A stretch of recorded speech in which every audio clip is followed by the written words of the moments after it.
하나님의 말씀 여호수아 3장 7절에서부터 17절까지 말씀입니다. 여호수아 3장 7절에서 17절.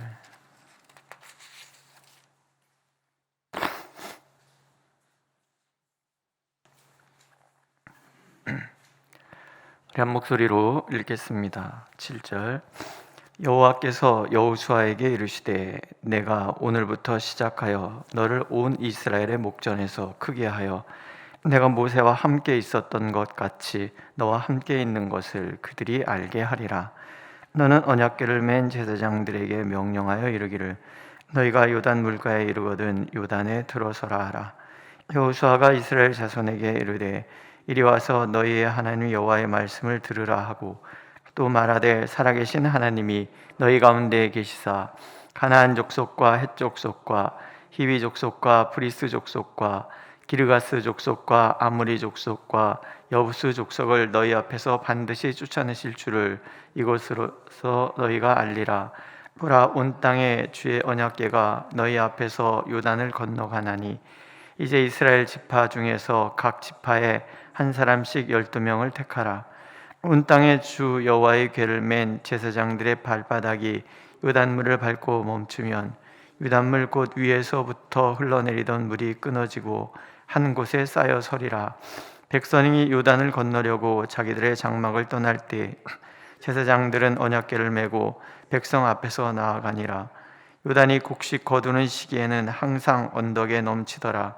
궤를 맨 자들이 요단에 이르며 궤를 맨 제사장들의 발이 물가에 잠기자 곧 위에서부터 흘러내리던 물이 그쳐서 사르단에 가까운 매우 멀리 있는 아담 성읍 변두리에 일어나 한 곳에 쌓이고 아라바의 바다 여매로 향하여 흘러가는 물은 온전히 끊어지매 백성이 여리고 앞으로 바로 건널세.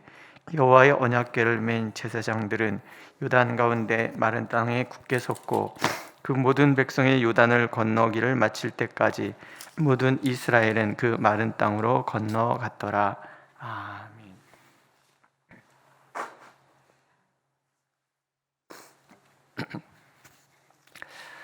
믿음은 능력입니다. 하나님의 능력을 소유함으로 그 능력으로 능력 있는 삶을 살아가는 것, 이것을 우리는 믿음이다 이렇게 얘기를 합니다. 우리가 하나님을 믿게 되면 하나님께서는 하나님의 능력으로 우리와 함께 하시고 하나님의 지혜로 우리를 붙들어 주십니다. 늘 하나님의 그 크신 능력이 우리에게 어떻게 그래 나타나게 될 것인가 하는 거죠. 오늘 말씀에 보면 몇 가지 어떤 그런 교훈이 있죠. 첫 번째는 하나님의 능력은 우리가 하나님의 절대 주권을 믿는 믿음 가운데서 나타나신다 하는 거예요. 높이고 낮추심이 하나님께 있다. 이게 굉장히 중요한 통찰입니다. 오늘 이런 얘기를 하시죠. 내가 오늘부터 시작하여 너를 온 이스라엘의 목전에서 크게 하여 내가 모세와 함께 있었던 것 같이 너와 함께 있을 것을 그들이 알게 하리라. 여기 보면 모세처럼 크게 모세와 함께 하였던 것처럼 이란 말이 나오죠. 모세는 굉장히 걸출한 지도자였어요. 모세와 함께 하였던 그 40년은 놀라운 일들의 연속이었죠. 사람들은 모세를 곧 하나님처럼 생각을 했단 말이에요.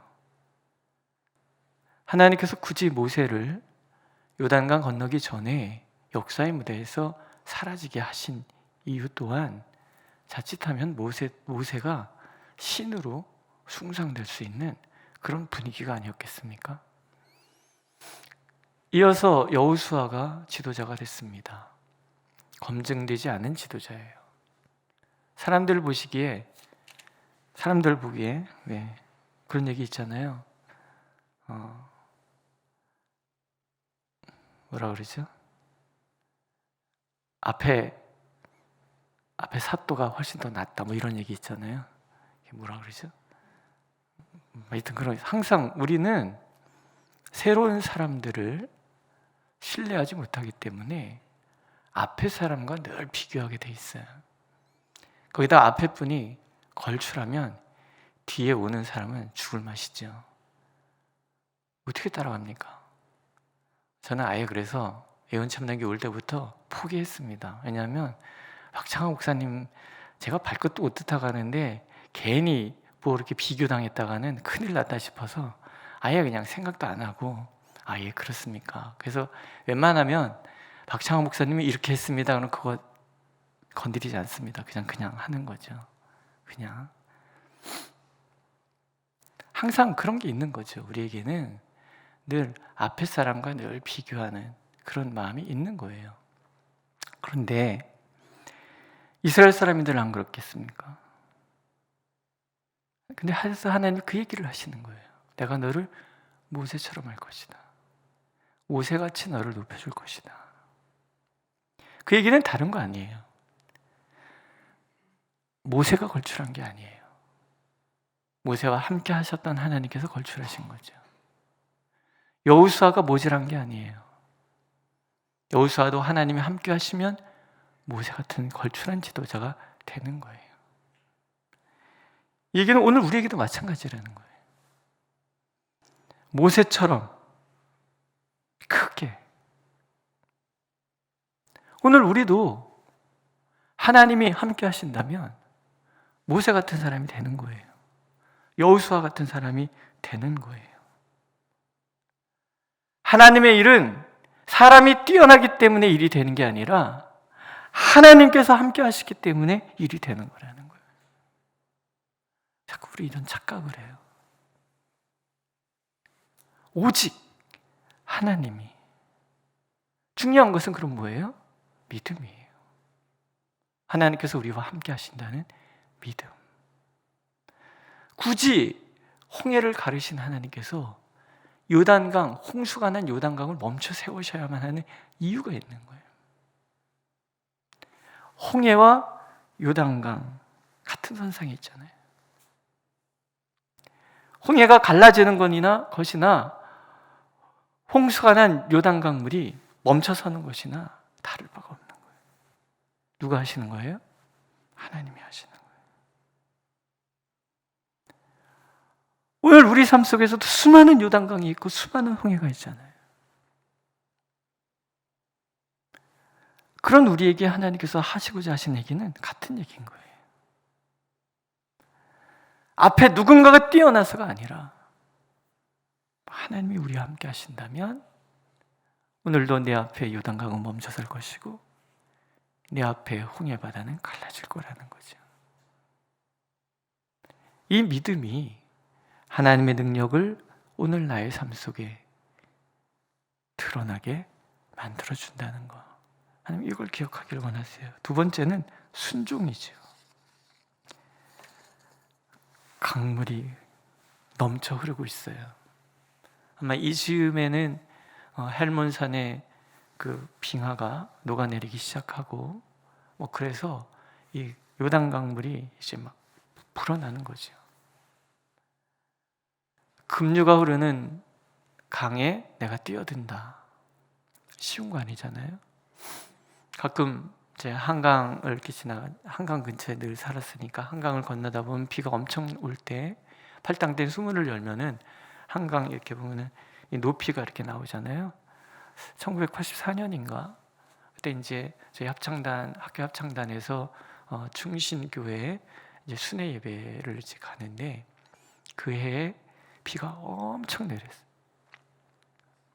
한강 철교를 건너가는데 한강 철교 기차가 막 달랑말랑 하니까 철거덕철 철거덕철 이렇게 가요. 겁나는 거죠. 그때 그 지하철 4호선 공사하는데 거기 물 다 잠기고요. 막 그러던 날이었어요. 애들이랑 그거 건너가면서 우와 그 물에 뛰어들 수 있겠어요? 자살행위죠. 근데 하나님께서 지금 거길 뛰어들라는 거예요. 누가 뛰어들어요? 언약궤를 맨 제사장. 왜 언약궤겠습니까? 40년 동안 이 언약궤가 항상 앞장섰어요. 언약궤는 하나님의 임재의 상징이에요. 그 안에 들어있는, 법궤 안에 들어있는 말씀은 뭐예요? 하나님의 약속의 말씀이에요. 하나님의 약속을 믿고, 말씀을 믿고 하나님의 말씀에 순종해서 나가면 광야길 40년, 홍해를 건너게 하신 이유가 뭐겠어요? 홍해가 갈라지듯이 광야길 40년을 하나님은 그렇게 갈라주시겠다. 아무것도 없는 죽음의 땅이 푸른 초장 쉴만한 물가로 변하는 역사를 경험하게 되려는 약속인 거예요. 요단강도 마찬가지죠. 하나님의 말씀에 순종해서 요단강에 첫 발을 내딛는 그 순간에 요단강이 멈춰서는 걸 보면 이제 이 가나안에서 벌어질 정복 전쟁에 모든 대적은 멈춰설 거라는 거예요. 다 멈춰설 거라는 거예요. 결국은 믿음은 입으로 하는 것이 아니라 삶으로 나타나는 거예요. 순종은 믿음의 형태가 되는 거잖아요. 우리가 하나님의 말씀을 믿고 우리 걸음을 떼면 우리 앞을 가라막고 있는 곤고하고 어려운 그 불가능해 보이는 우리 상황 속에 약속의 말씀을 들고 발을 디디면 그것이 멈춰서는 거예요. 믿으십니까? 믿음과 순종. 그래서 수많은 약속들이 있잖아요. 내가 그 목소리를 잘 청종하고 나의 모든 말대로 행하면 내가 내 원수에게 원수가 되고 내 대적에게 대적이 될지라. 믿으세요? 우리가 순종하면 우리의 문제가 이제 하나님의 문제가 되는 거예요. 우리를 엄습해도 모든 것을 하나님이 상대하시기 시작하시겠다, 그런 얘기예요. 여호와를 경외하여 그 도에 행하는 자마다 복이 있도다. 내가 내 손이 수고한 대로 먹을 것이라. 내가 복되고 형통하리로다. 결국 내가 수고한 대로 먹지 못한 이유는 하나님의 말씀에 대한 불순종의 결과잖아요. 아담이 불순종한 다음부터 아담에게 수많은 과일과 수많은 곡식과 모든 것을 풍족하게 두던 땅이 아담을 저주하는 거예요. 가시와 엉겅퀴가 나요. 농사 짓는 분들 가만 놔둬서 곡식 되는 법이 없고 가만 놔둬서 과일 되는 법이 없는 거예요. 가꿔야 돼. 가꿔 병충해 왔어. 이게 벌레와 싸워야 되지요. 날씨와 싸워야 되지요. 모든 것과 땀을 흘려 노력을 해도 결과는 복불복이잖아요. 예측 불가능한 거. 와, 올해는 풍년이고 과일도 풍년, 곡식도 풍년. 그럼 태풍 와서 싹 쓸어가 버리고 이게 안 되는 거예요. 그러나 하나님의 말씀에 순종하면 수고한 대로 먹을 것이다. 복되고 형통하리로다. 또 신명기에 보면 이스라엘아, 네 하나님 여호와께서 내게 요구하시는 것이 무엇이냐? 곧 내 하나님 여호와를 경외하여 그 모든 도를 행하고 그를 사랑하며 마음을 다하고 뜻을 다해 내 하나님 여호와를 섬기고 내가 오늘 내 행복을 위하여 내게 명하는 여호와의 명령과 규례를 지킬 것이 아니냐. 이 모든 말씀들이 나의 행복을 위한 거예요. 말씀에 순종하면 행복이 찾아오는 거예요. 하나님의 영광이 이루는 거예요. 하나님의 그 절대 주권이 나와 함께 하심으로 내 막힌 것들이, 나를 가로막고 있는, 나에게 달려드는 모든 것들이 멈춰서도록 하나님은 마른 땅으로 건너가는 거지. 이 모든 과정을 통해서 하나님 우리에게 보여주시고자 하시는 것, 하나님 우리와 함께 하시는 것. 홍해를 가르신 하나님을 통해서 자연을 다스리시는 하나님을 만나게 하셨다는 거예요. 그 힘으로 광야길 건너게 해주셨고, 그 힘으로 요단을 멈춰서게 하고, 그 힘으로 요단강 넘어 가나안을 정복하게 하고, 그 힘으로 오늘 우리에게까지 그 힘으로 우리가 이 이야기를 읽으면서 하나님이 우리에게 갖기를 원하시는 것, 하나님을 향한 믿음과 그 믿음에 대한 실천, 순종이 함께 한다면 하나님은 반드시 놀라운 일들을 우리를 통해서 이루실 것이다.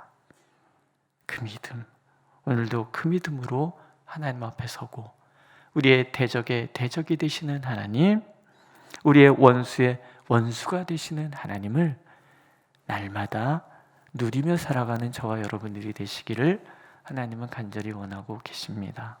기도하겠습니다.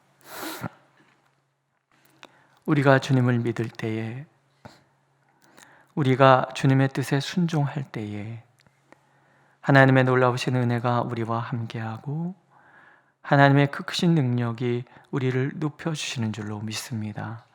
주여, 오늘도 주님을 바라보니 오늘의 말씀을 붙듭니다.